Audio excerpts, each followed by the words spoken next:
Hello, it is Back I. it's back to the good old days is what I was about to say. You beat me to it.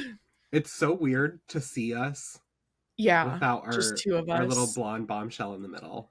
I know. She's just a busy bee this week. Yeah, Yeah. you know, That's okay.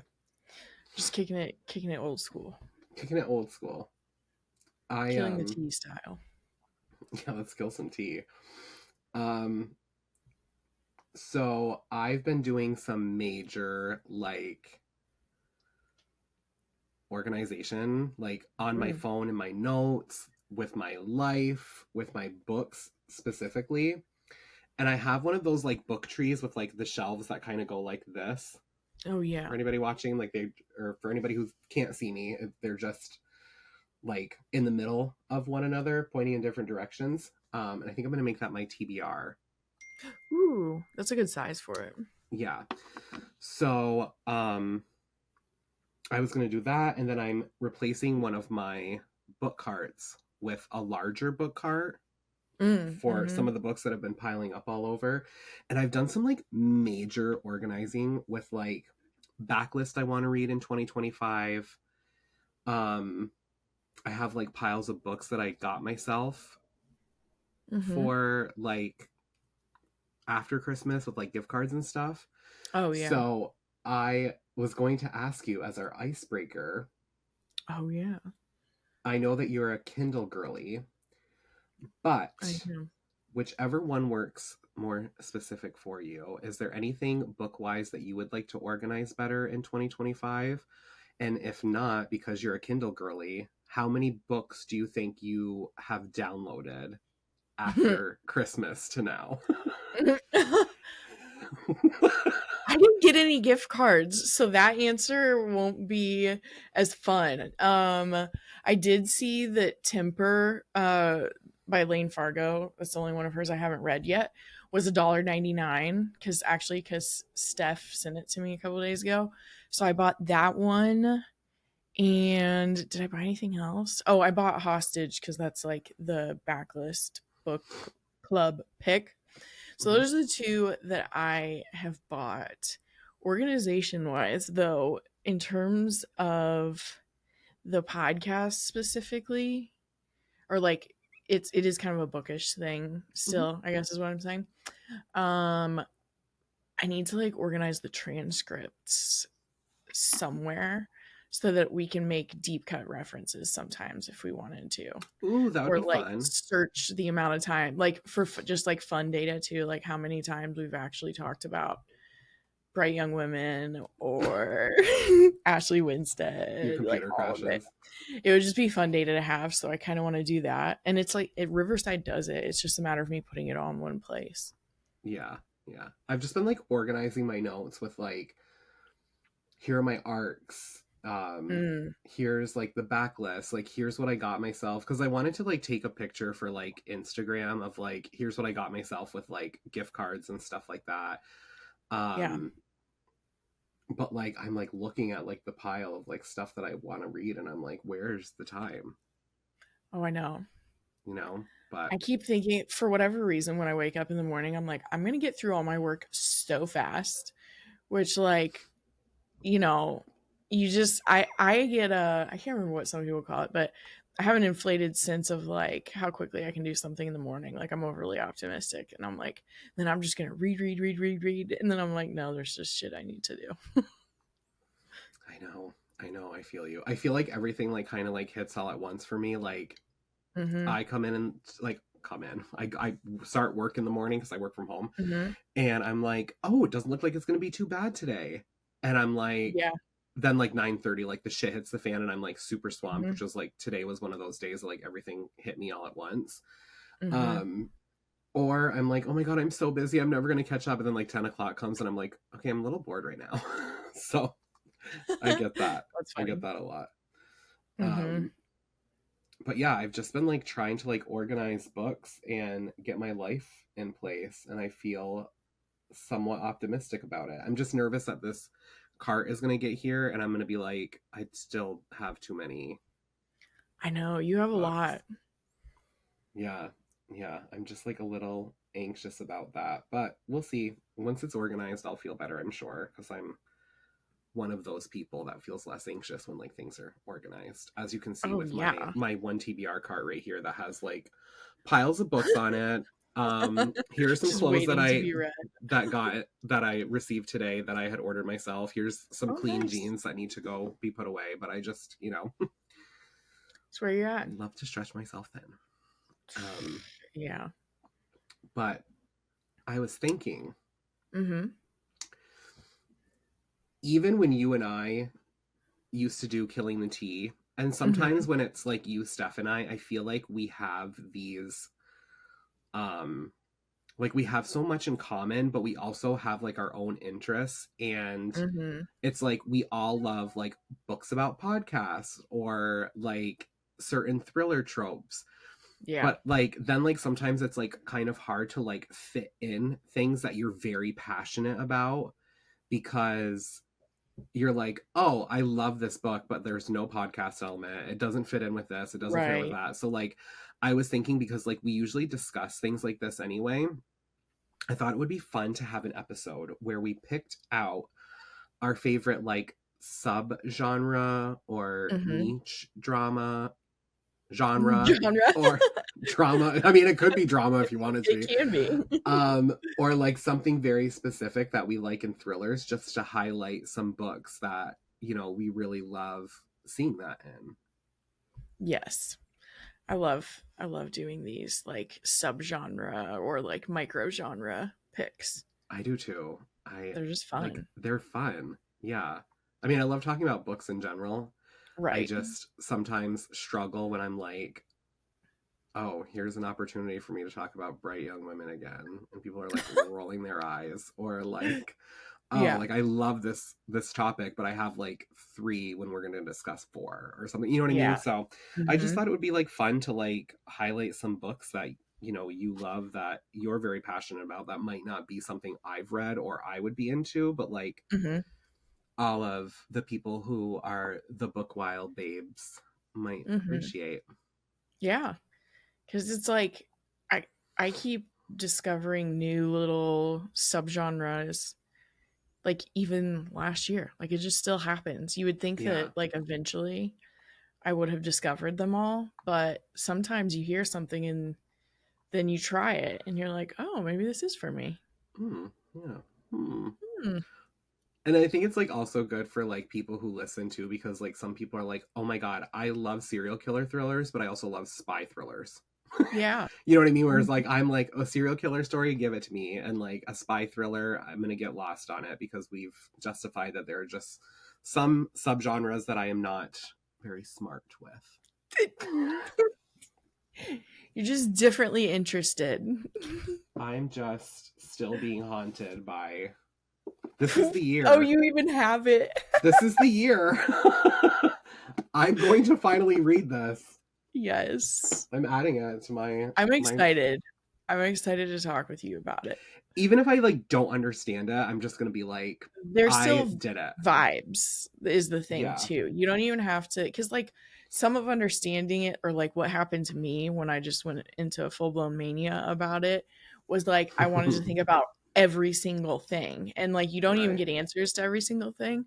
So it's like also you can read it and enjoy it and then also read other theories and be like, "Oh, okay." Like that still makes it fun in my Yeah. opinion. And I also was like thinking like I don't want to like insult anybody, but there's like an account that I follow that like posted about it recently and they were like, "Oh my god, I love this." And like typically Mhm. this account reads like a lot of like popcorn thrillers and like Okay. things that like I've read that I'm like, oh, like these are books that are like easy to follow. So like Mm. I'm like maybe, even if I don't pick up on certain things, I'll still love it. I think you'll love the vibes. It's very Yeah. creepy. Yeah. So here's the year that I read We Used to Live Here. Mhm. Cheers to that. It's so good. Clink, clink. Well, Mhm. um, kind of in line with that, I picked mind benders as my subgenre. And the reason I thought it was kind of fun when it like came to mind is it made me realize that also still fits multiple genres. So Yeah. like I have a sci-fi one, I have a horror one, I have a, I don't know, traditional thriller one.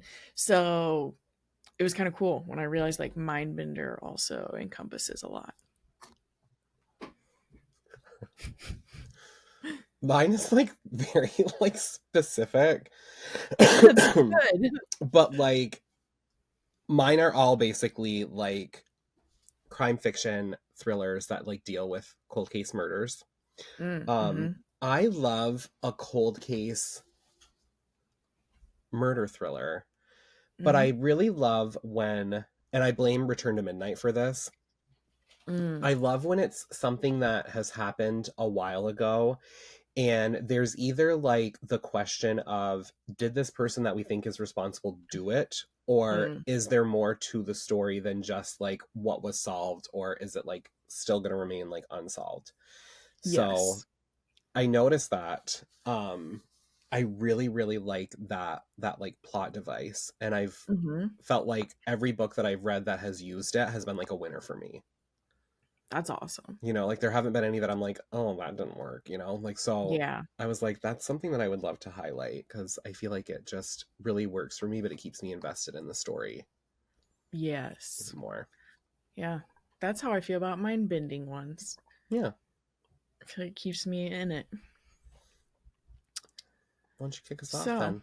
Tell me about I'll start us off. your favorite Uh, mind-bending thriller. yes. So this one was kind of cool because an author I just interviewed, he mentioned this one and I hadn't thought about it in forever. And I was like, I don't know if I've even talked about this one on the podcast.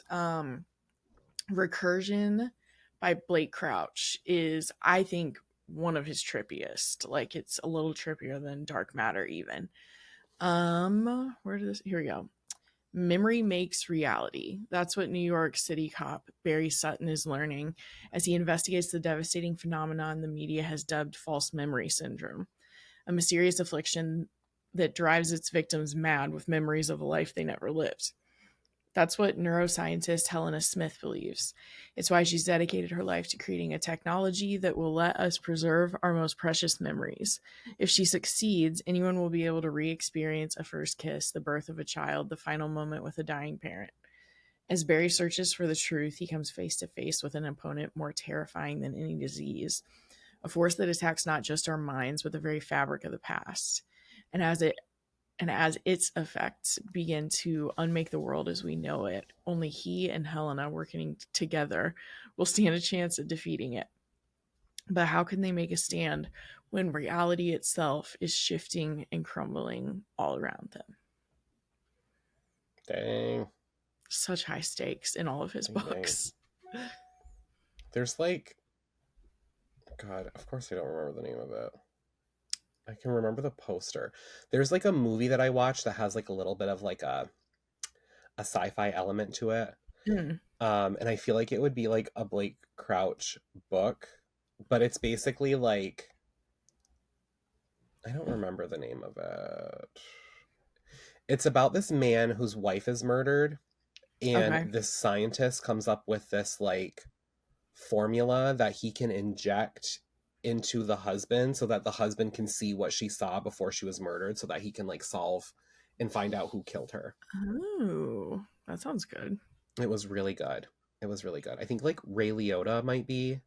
I think it's like Ray Liotta and Linda Fiorentino, and then that really creepy guy from Sons of Anarchy.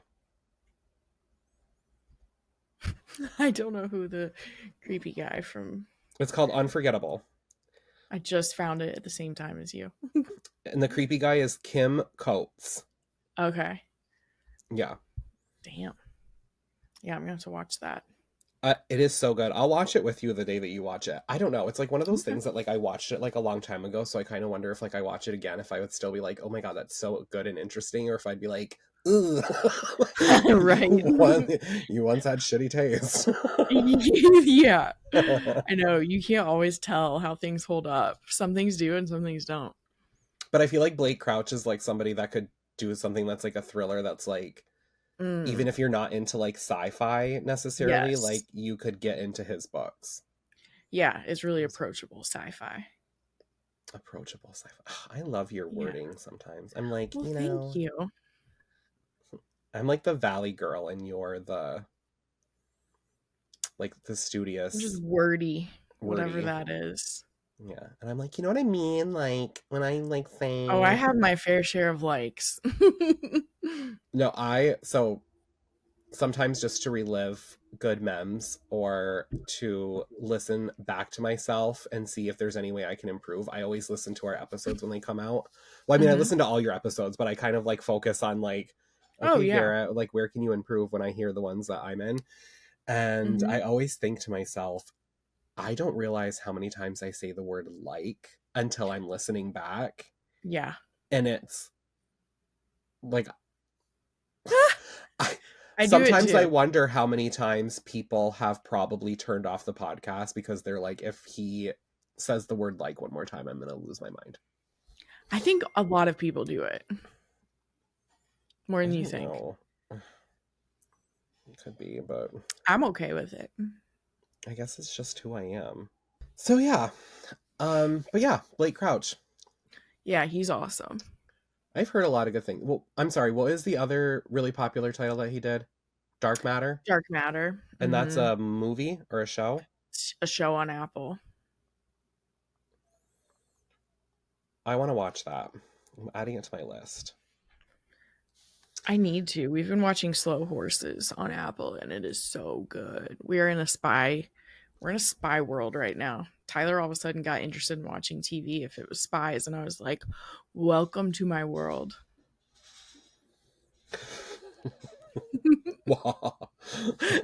Pretty much. Well, I feel very happy that in a previous episode I had discussed that I was going to try to not be so hard on myself with like my reading goals and set a Mm. lower one so that I can try to process books. Um so I'm only on my second book of the year so far, I which is not think like me me, too. Yeah.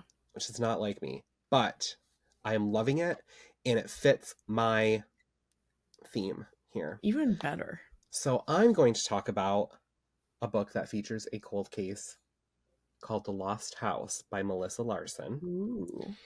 And it is about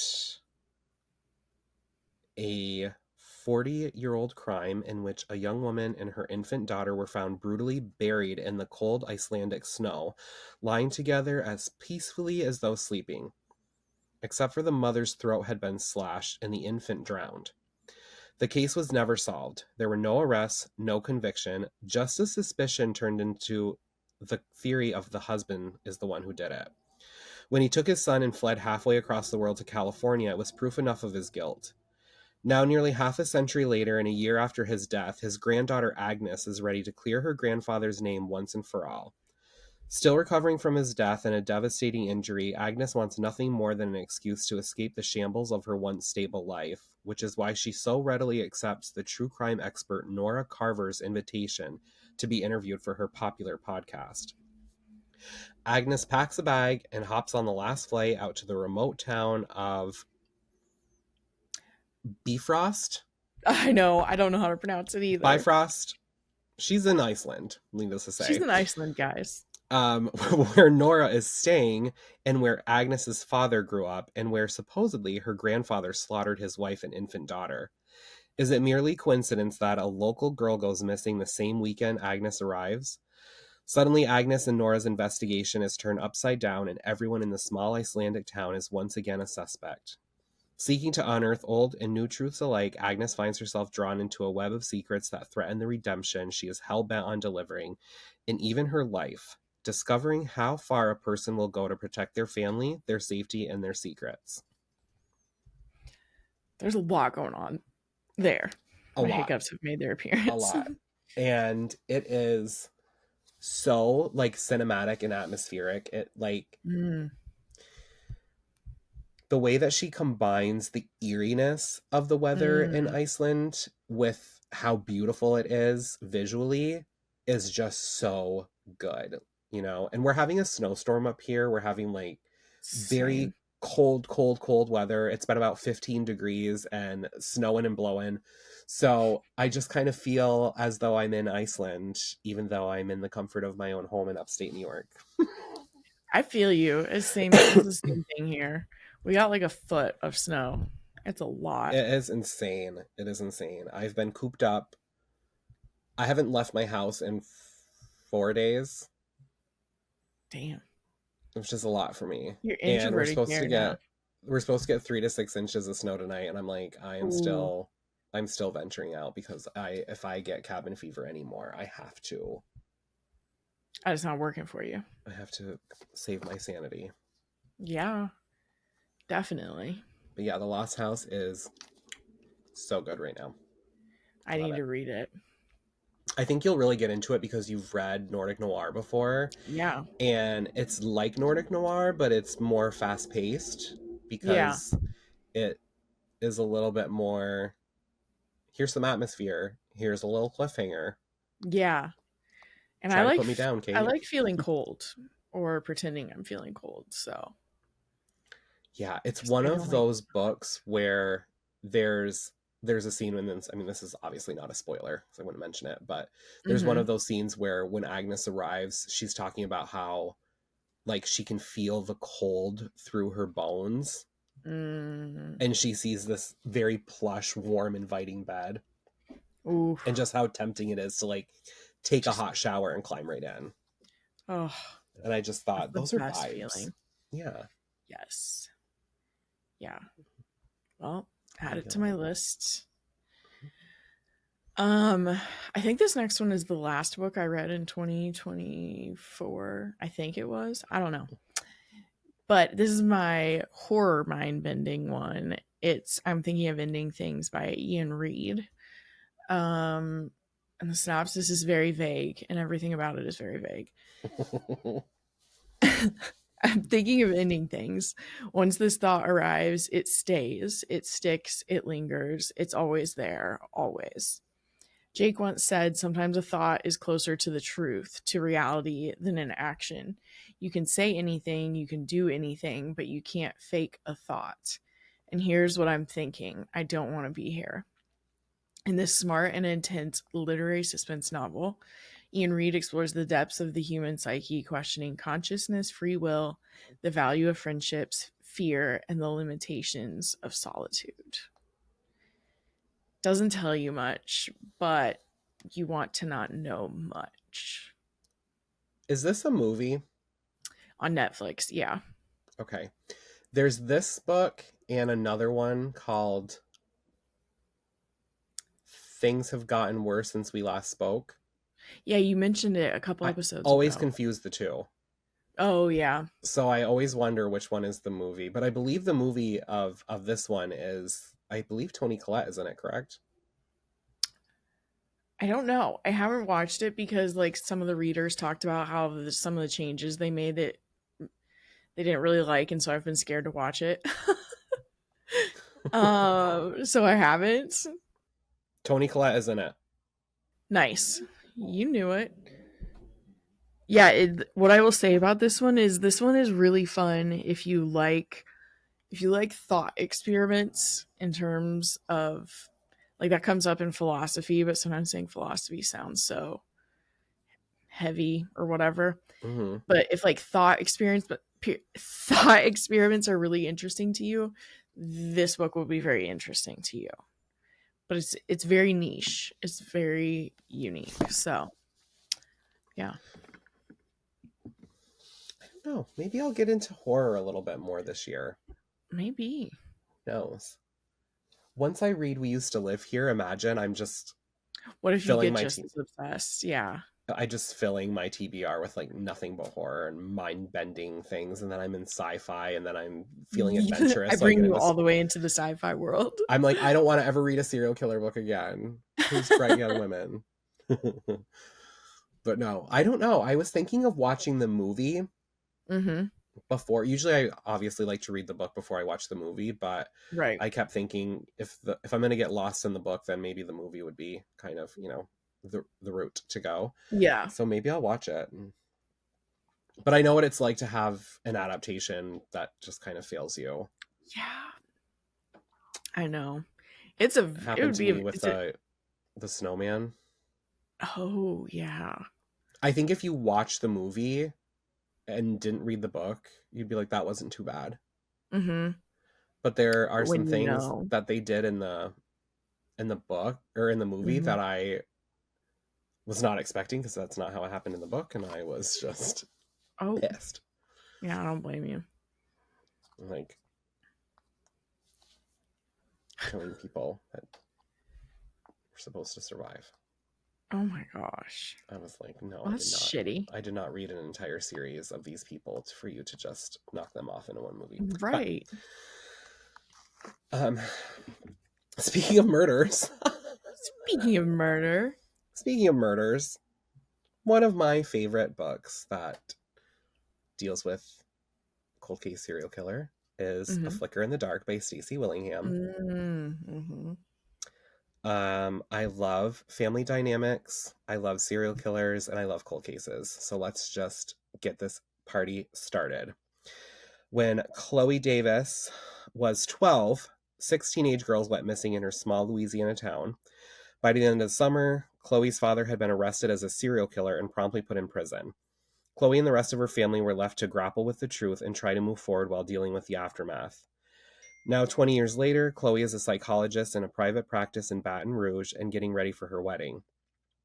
She finally has a fragile grasp on the happiness she's worked so hard to get. Sometimes, though, she feels as out of control as her own life as the troubled teens are to their patients.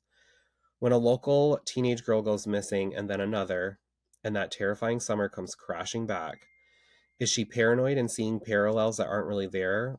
Or for the second time in her life, is she about to unmask a killer? I loved that book. That book was so fun. It was so good. It was so good. And I Such a strong just, debut. I always kind of, I always love, obviously, because that's my theme.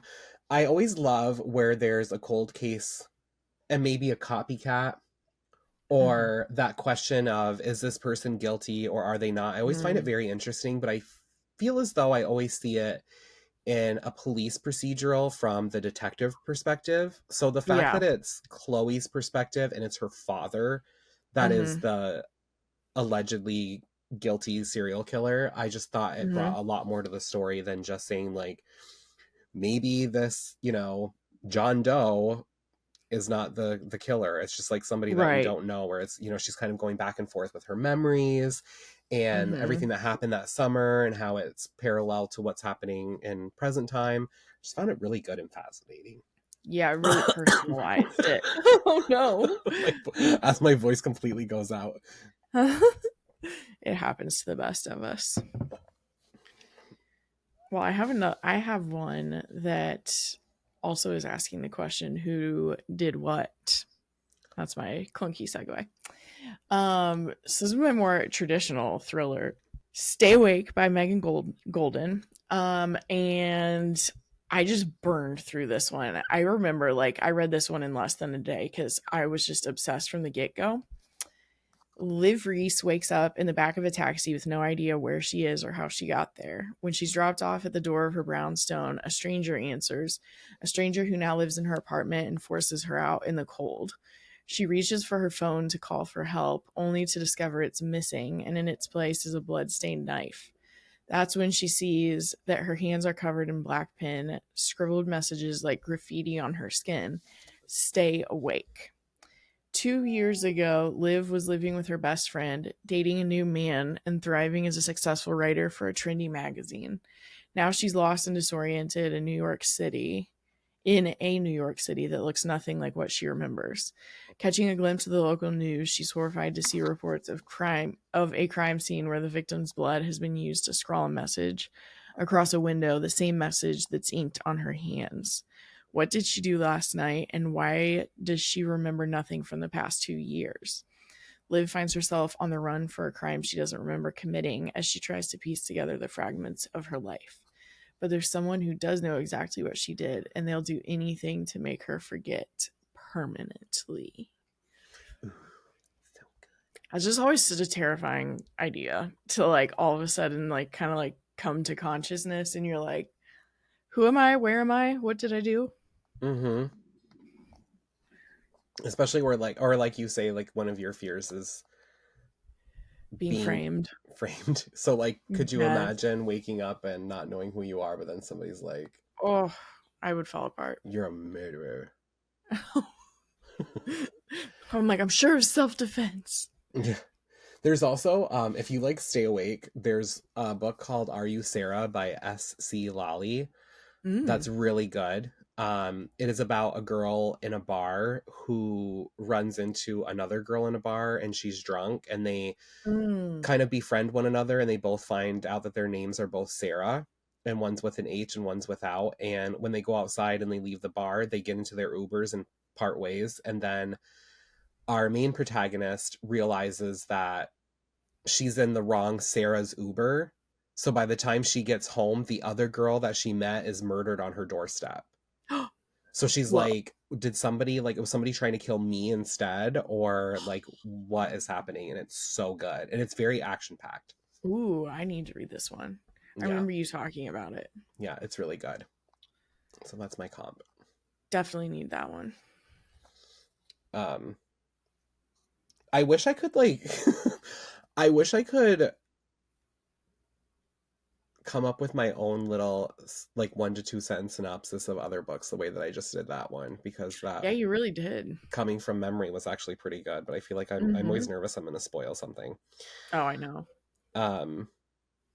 Well, my next one is a book that you and I both loved. And it is The Man on the Train by Debbie Babbitt. Yes. And I just absolutely love this one. I love both of the books that I've read by her, and I still have to read Saving Grace. Yeah. One man is about to have a midlife crisis like no man has ever had before. Before his wife, the nightmare is just beginning. Manhattan Assistant District Attorney Linda Haley is awakened one morning by 2 police officers at the door. She has no idea that her husband has been living a secret life during his daily commute into the city. Now Guy is the prime suspect in a brutal murder that could derail Linda's high-powered career and may be connected to a cold case. And Guy has also disappeared. With a warrant out for his arrest, Linda travels to the scene of a 40-year-old unsolved murder and a night of violence that shattered the serenity of a fishing hamlet on the eastern end of Long Island. Aided and abetted by an ex-cop who's in love with her, she searches for evidence that could clear Guy's name. But as the manhunt intensifies and she begins to uncover the shocking truth and the past Guy is buried deep, Linda must decide if the stranger she married is innocent or guilty, and if he truly deserves to be saved. That one is so good. It's so good. I still think about it. I just loved, I don't want to say, I loved the police procedural investigation aspect of that, but I also loved the other timeline chapters because it felt very sinister, Yeah. YA without being YA, because obviously the book is extremely dark. It is. But just the combination of her traveling with this cop and trying to figure out what's going on and where is her husband, and there's just so much going on in it. There And is. the 2 timelines are so different that I just it was impossible to put down. Yeah, I felt the same way. Love that book. Very atmospheric. Oh yeah. Very tense. It was so good. So good. And she's just a sweetie. She's so sweet. I'm like, what are you thinking? I know. What's going on in that mind, you little sweet pea? I know. This stuff, apparently. I guess. Well, my next one is sci-fi, so totally different. But this one I've talked about before, and when I saw it or thought of it, whatever, I was like, man, I technically still am chasing the high of this book. Like, this one was that good. And it's the new one by Evie Green. For Tamsin and Ed, life is tough. They both work long hours for very little money and come home to their moody, rebellious daughter, Scarlett. After a tragic accident leaves Scarlett comatose and with little chance of recovery, Tamsin and Ed are out of options until a lifeline emerges in the form of an unusual medical trial. In exchange for the very best treatment for Scarlett, a fully furnished apartment, and a limitless spending account, the family must agree to move to Switzerland and welcome an artificial copy of their daughter into their home. Suddenly, their life is transformed. Tamsin and Ed want for nothing, and the AI replacement Sophie makes it feel just like having their daughter back, except without all the bad parts. Sophie is engaged, happy, and actually wants to spend time with her parents. But things take a turn for the worse when Scarlett makes a very real recovery and the family discovers that the forces behind their new life are darker than they ever could have imagined. This one is like, if you love Black Mirror, you would love this book. What's the name of it? The new one. Okay. Oh! I thought you were saying this is the new one, like this is the new book by Evie Green. Oh, no, this is the title. That's the title. Okay. I was kind of laughing because I remember you posting like a blooper when I was like, wait, what's the name of it? And you were like, I never said the name. Yes. So I was laughing thinking we were going to have another one of those, but no, it's called the new one. Yeah, it's called the new one. I thought you were saying it's the new book by Evie Green. That sounds really good. It's really good. It's shocking at the end. Sounds like something. I think that I might give it a whirl. I think you'll like it. It's not it's like so near future, you know, like it's not like too far from the future. It sounds like it's pretty followable. Oh yeah. Mm-hmm. Like I wouldn't get too lost. It's pretty character driven for how suspenseful it also is. I'm just side note, I downloaded Fable and I'm obsessed. I downloaded Fable because of you. And yes. But there's so much more that you can do with Fable than Goodreads, but I'm still using both because I don't know how to add things to I'm not as quick with Fable, and this would be a very long episode that you would have to cut while I'm trying to add things to my TBR on Fable. Right. And I love the little tracker with Fable where you can track every day that you've read. And it gives you a little calendar, but I missed Saturday. Like I read on Saturday and I didn't mark it. You just didn't punch it. I didn't punch it. Now I want to punch myself. It's kind of a smart trick to get you to open it up every day. I know. Jeez. It's brilliant. Yeah. But yeah, no, I actually think that I might give this one a shot. You should. I would love to talk. I remember so much about the ending and I read it like over 2 years ago. It kind of gives me, I love some of the domestic, like, evil children vibes. Yeah. Like, I love the movie The Orphan. Yes. And if you saw Megan. I actually loved Megan. It's along those lines, too. Oh, yeah. And they're making another Megan movie. Yeah, I'm excited for that one. I am, too. And I also loved The Perfect Child by Lucinda Berry. I read that this year. Oh, I need to read it. That had the ending to that was like, that and Saving Noah are the 2 books by her that at the end I was like, holy fuck me. Yeah. She has that effect.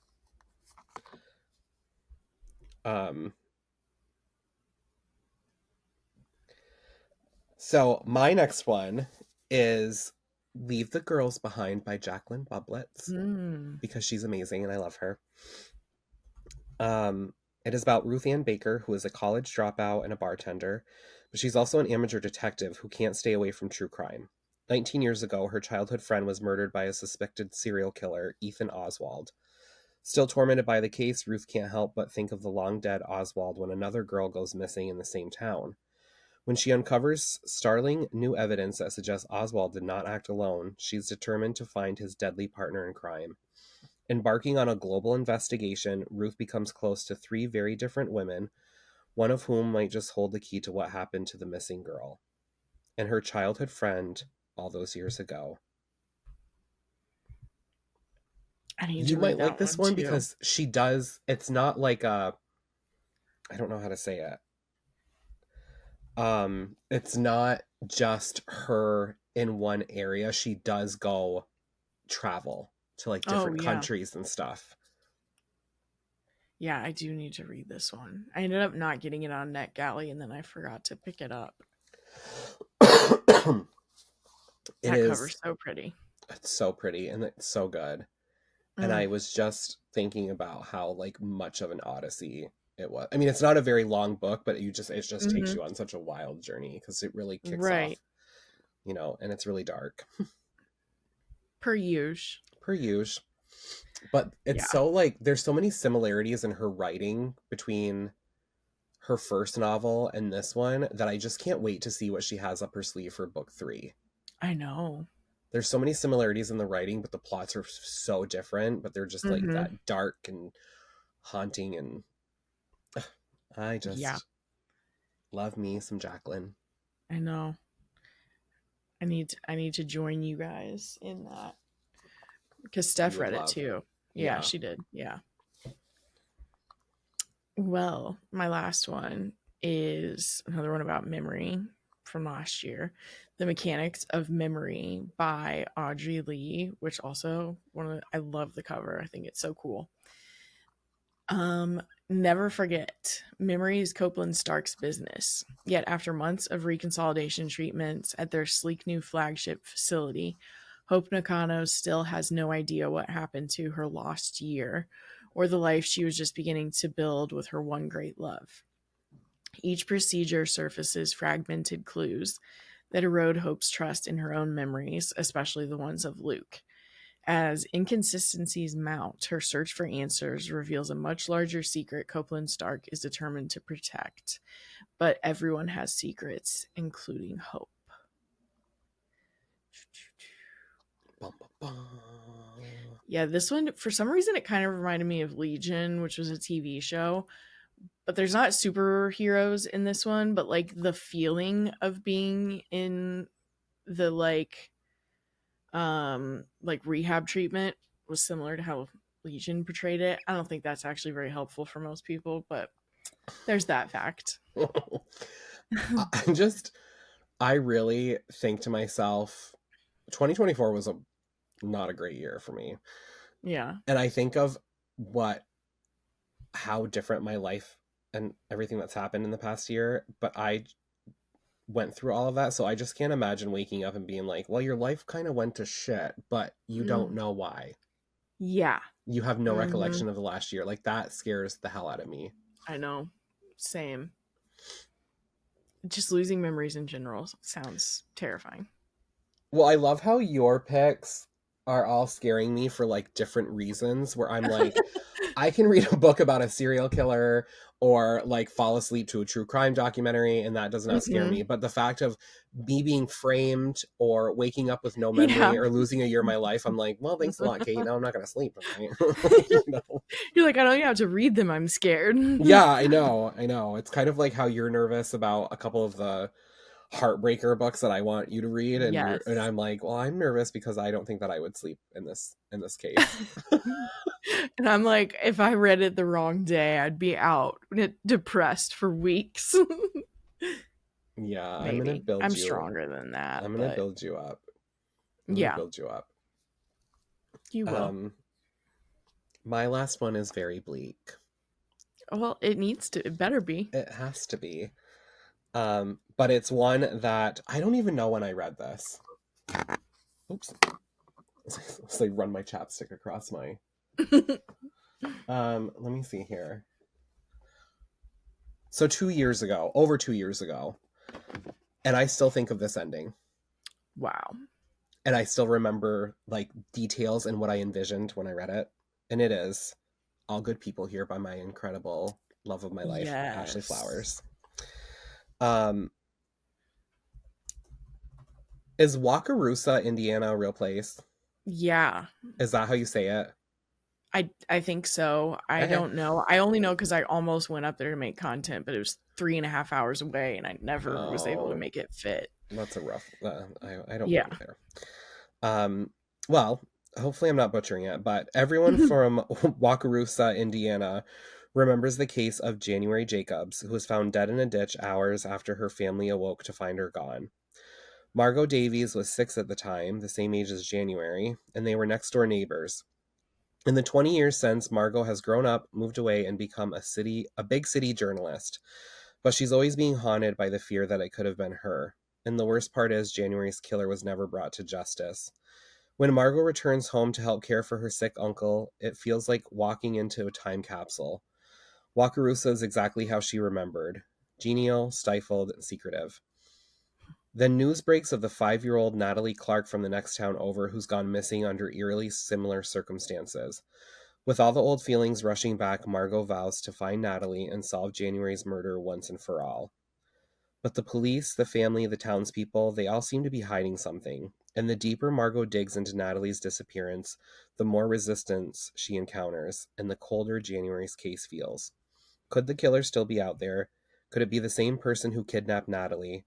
And what will it cost to finally discover what truly happened that night?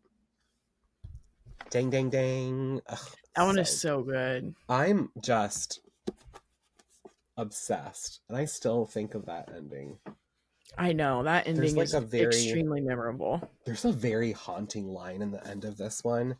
And I just remember reading it and going over and over again in my mind, like, I can't believe I can't Mm-hmm. believe this really happened. But yeah, it was Mm-hmm. so good. Yeah, I really enjoyed that one. I'm excited to see what her second one is like. You have it, right? I do have it. It's right Oh, it's here. so Missing pretty. half. And it's kind of, I guess, I know I'm probably gonna love it. I really hope that I do love it. But it kind of Mm-hmm. fits my my theme too. Um where it deals with Oh yeah. cold cases. Oh, and Mishawaka, Indiana. She's doing Indiana again. She's from Mm. Indiana, right? Yes. Yeah. Yep, Nice. that's my girl. Yeah, That I'm is my excited girl. to read this one. I don't think I've gotten it. I think it's pending on Netflix, NetGalley. Ugh. We'll see. I know I got All Good People here, so I would assume I would get this one, but who knows? This was literally so when they sent me an email about the missing half, they probably thought I was a lunatic because I was checking my email as the email came in and all I saw was Ashley Flowers and immediately responded within 30 seconds. Like, I will give you whatever you want in life for like a copy of this. I don't care what happens. You're like, please just send it to me. But, you know, I love me some Ashley Flowers. Mm-hmm. I love the cover and I love cold case murder bugs. Same way I love Mindbenders. Mm-hmm. And that is who we be.